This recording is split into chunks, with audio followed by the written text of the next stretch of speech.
So if you follow the channel for a while, you know I've got tons of cameras around my property. I had a lot of cameras before I even really started doing YouTube.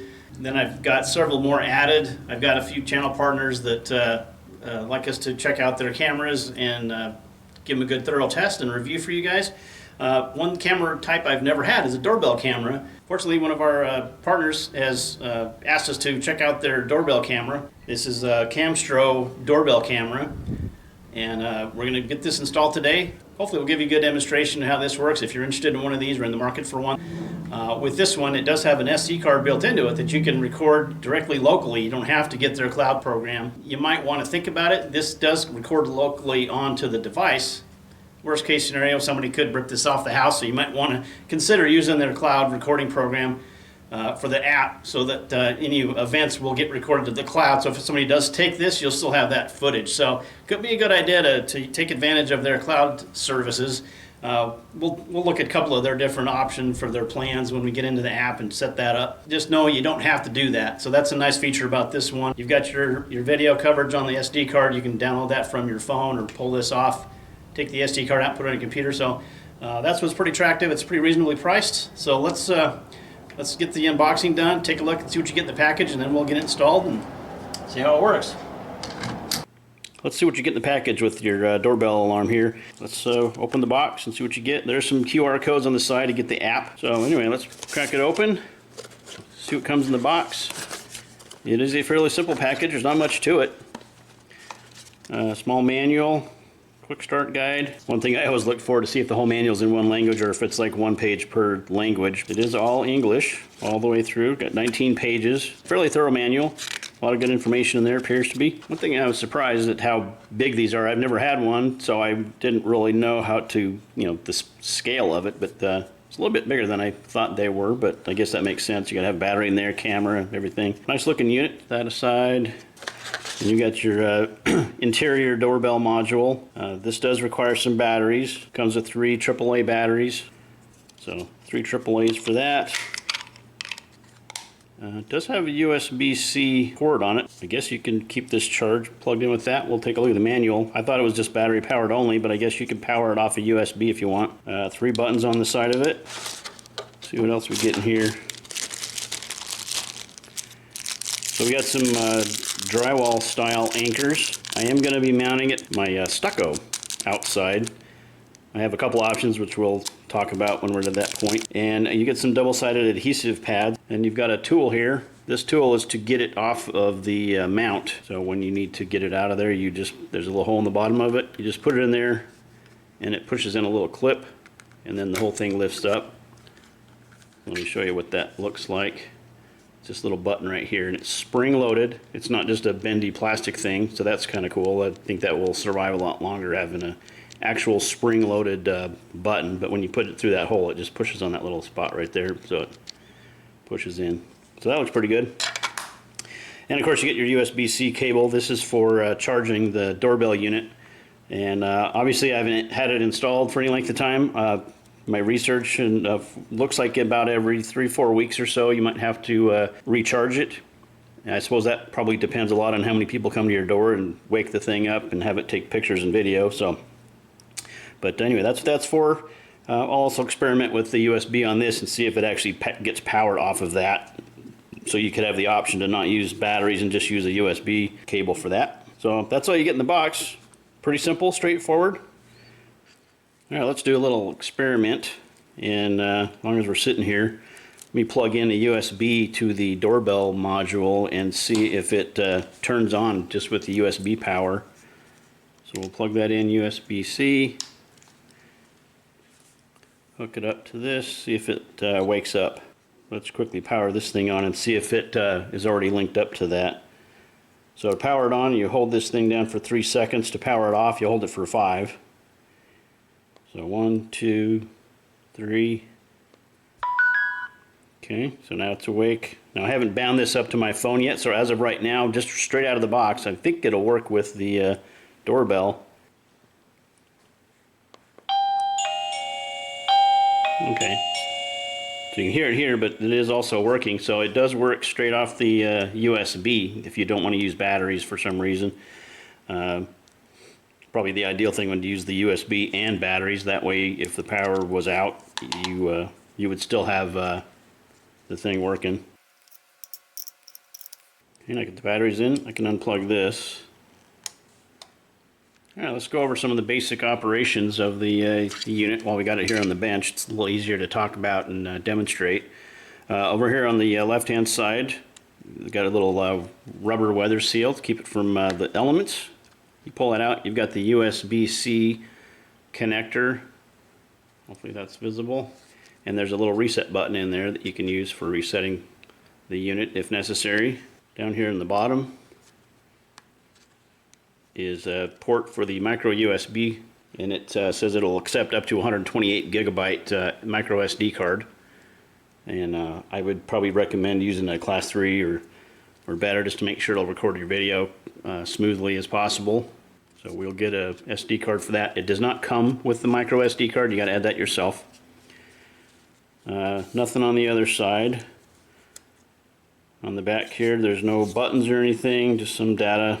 And on the bottom, we just have the little button. I'm guessing that little grill thing is probably for the speaker output. And over here on the doorbell module, the top button here that looks like a little gear, that's for your settings.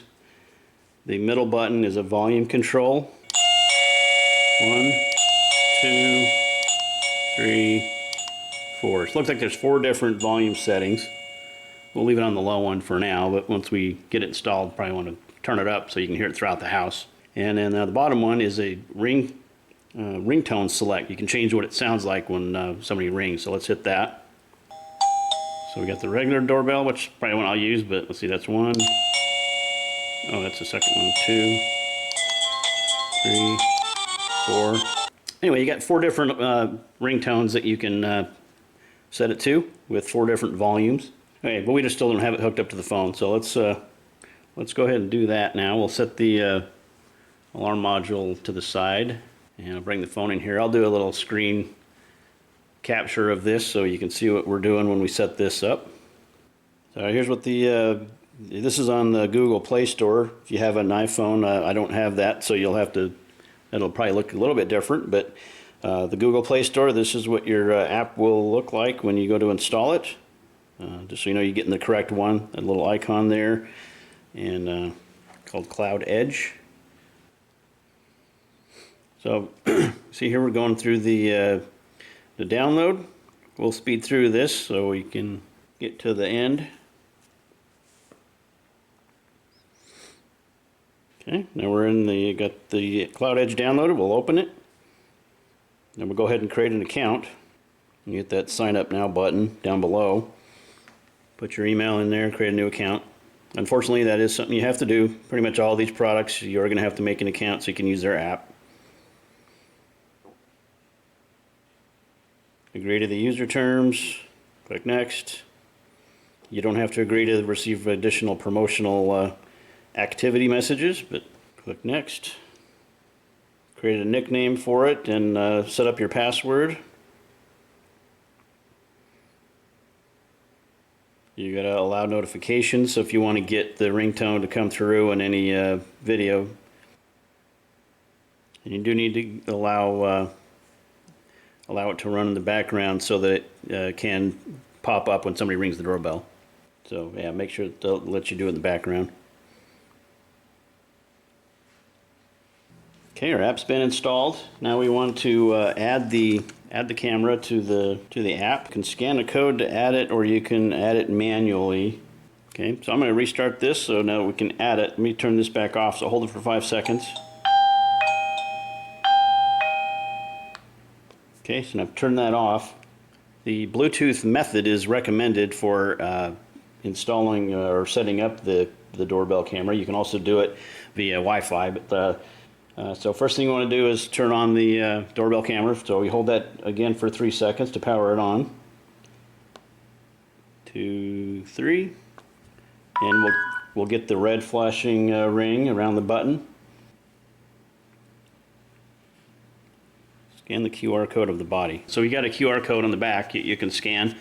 If you use the manual, let me back up one and we'll just demonstrate that real quick. So if we add manually, Make sure you allow it to scan nearby devices. You see that here on the app, so make sure you allow that. Otherwise, it can't find any nearby devices. And it says we got to give positioning information, so we need to do.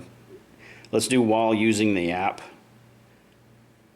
Oh, so it's actually been able to find one automatically up here in the top. You see it's. Let's see what it selects. Let's tap that. So we'll tap into that. Now it is only compatible with 2.4 gig networks. My Starlink, which is the space internet here, does supposedly automatically detect 2.4 versus 5 gigs. So hopefully it'll figure it out. So let's try that. We'll type in that. I'm going to need to plug in my password, so I'm going to blur that out. Okay, so now it's trying to connect into the unit. It says it's added successfully. That's got my device on there. I guess I just tip next. Choose a family. Shane's DIY home works for me. Done. Okay, so the light turned blue, and I can actually see it. You can see my camera here. It's a little bit delayed. You can see if I move my hand right there. A little bit laggy, and that's pretty commonplace for these kind of cameras. Current place is good. You can install the camera. So now what we're going to want to do is actually put it where we think it's going to need to go, out by the door, and make sure the height is right and the field of view is where we want it. So as I get good Wi-Fi signal. So that's pretty much all we got to do for this. So I guess we can check for updates and see if there's an update since we've done that. Let's do that. We'll come back to this when we get it out, and I'll put it up on some kind of stand before I attach it to the wall. Make sure it's in a good location. But let's check for updates while we're here. Looks like we've got the latest firmware on there. The current version and the latest version is the same, so we don't need to do anything with that. It is checked off for automatic firmware, so it's connected to our Wi-Fi, so it is going to automatically update firmware when it needs to. So let's go back to this.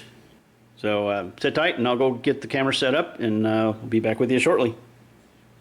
All right, I'm out at the front door. Looking for best options for where to put this.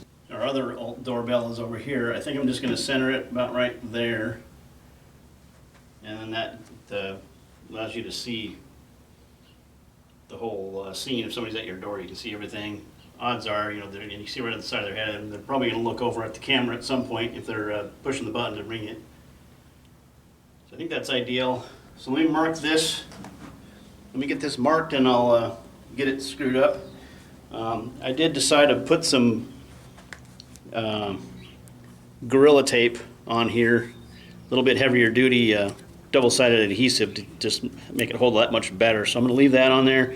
I'll make a couple of holes, put the stucco or drywall type anchors in there, and drill those out and get it mounted the base, and we'll snap it in there, and then we'll run a couple extra tests and see how the two-way communication works. Center there. I've just got an automatic center punch.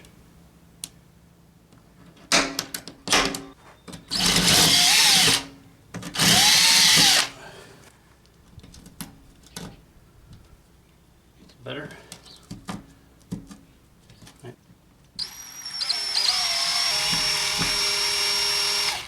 I don't think that's going anywhere.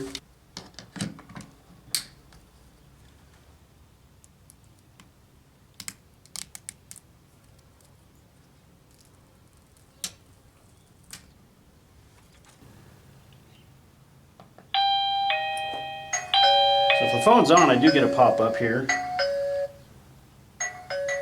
Then I can hit the green button. Geez, that makes a lot of noise. Hello? Hello? Alright, my phone's still screen capturing, but so I'm talking to the camera, but my phone's on the inside so we don't get that echo. I want to see how good the audio quality is. So I won't really know until I go play the recording back, but hopefully you'll hear that and it'll be adequate audio. Let me go grab my phone again.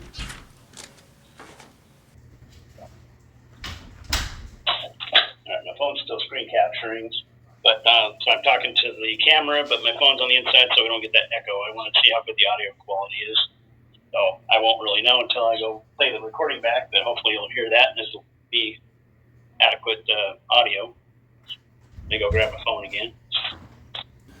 So anyway, I'm going to go inside. I'm going to talk to you on the app and see how you hear the audio coming back from me.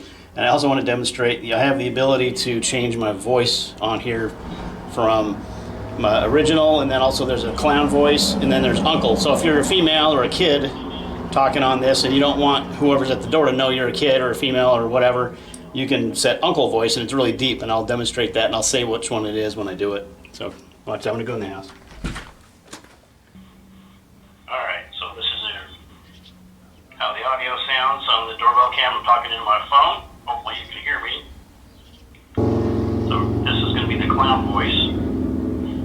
Alright, so there's clown. Now I sound like a clown supposedly. How do you hear me? Now I can switch to the uncle sound. There's the uncle sound that you can change it to. If you're a child or female or you just don't want anybody to recognize your voice, you can change it to uncle sound. How does that sound? And now I'm back to the original sound. So how does that sound? Alright, got the camera installed. I'm going to go through some of the settings on the app. Got the app up. I'm not playing the camera yet. If I tip on the little gear over here for the settings, I tap on that, then I've got access to all the different options here. So let me take a look. First, let me look at the cloud storage service. I've tapped on that, and it should give me the options. Cloud plus AI, $69.99. Let's look at the basic cloud storage option. That comes out to $49.99 per year. Basic AI, $29 annually. So there's their different subscription plans. Alarm management, let's take a look at that. So receive alert notifications that will automatically send it to your phone if you get one. And then we'll probably want to turn on motion detection. That way if somebody walks up to the door, even if they don't push the doorbell button to ring it, it'll see them walking up. But I'm going to turn on motion detection. We'll see how, and then you can change the sensitivity. You can see here on the app. I'm just going to leave it on average for now, and we'll see how that works. If it becomes a nuisance where it's picking up, the tree here movement or birds flying by, I might turn that sensitivity down, but we can play with that. Recording time 10 seconds, so you can set how long it records, from 10, 20 to 30 seconds. Humanoid alarm area.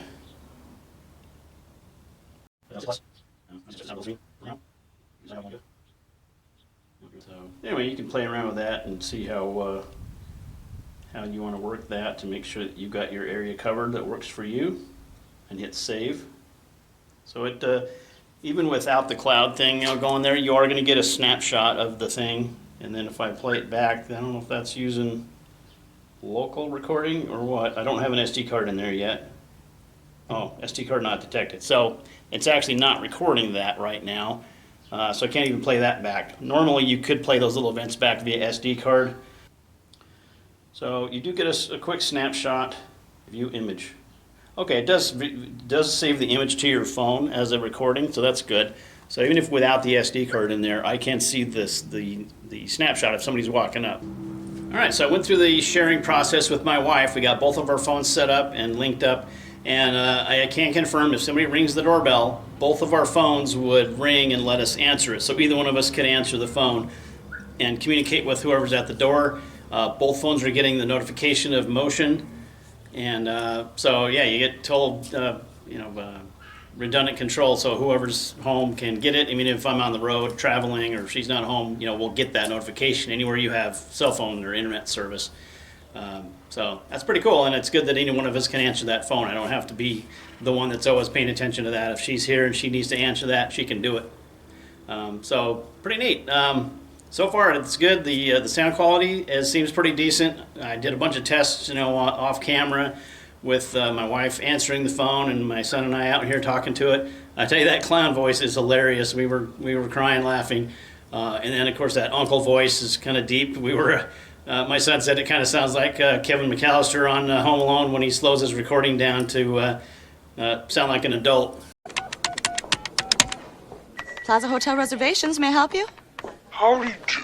This is Peter McAllister, the father. So kind of funny, but pretty neat feature. One thing that I thought was weird is that if somebody rings the doorbell for you to answer it, you don't have the ability to change your voice, and it always defaults back to your original. So if you want to have the uncle voice or the clown voice when you're just answering the doorbell, Unfortunately, you can't do that. It's just just your original voice. I can't find a way to do that. And if you change it in the app to Uncle or Clown, as soon as you close the app out, it goes back to original. So I may check with the manufacturer about that and see if there's a way to change that, because it'd be nice, if my wife could change her voice to the Uncle one, for example, anytime she's answering the doorbell. That would be nice, because kind of weird if you can't camouflage your voice when you're answering the actual doorbell when somebody's there. So I thought that was kind of weird. But so far, that's the only limitation I found, that I would like something different. But I'll follow up with the manufacturer and see if that's accurate or not. If that's not the case and there is a way to do it, I'll share that with you. As usual, there's going to be a link to this below in the description. They did send me this camera, no charge. They didn't pay me anything for this review. And they didn't dictate what I say. This is totally my own opinions. So far, I haven't found any problems with it. The audio was adequate, good enough that you can communicate with somebody at the front door. But definitely works pretty good. If you have any questions on this, feel free to hit me up. I'm happy to answer any questions. Share this video with your friends. Anybody you know that's interested in one of these cameras, let me know. Thanks for watching, and take care.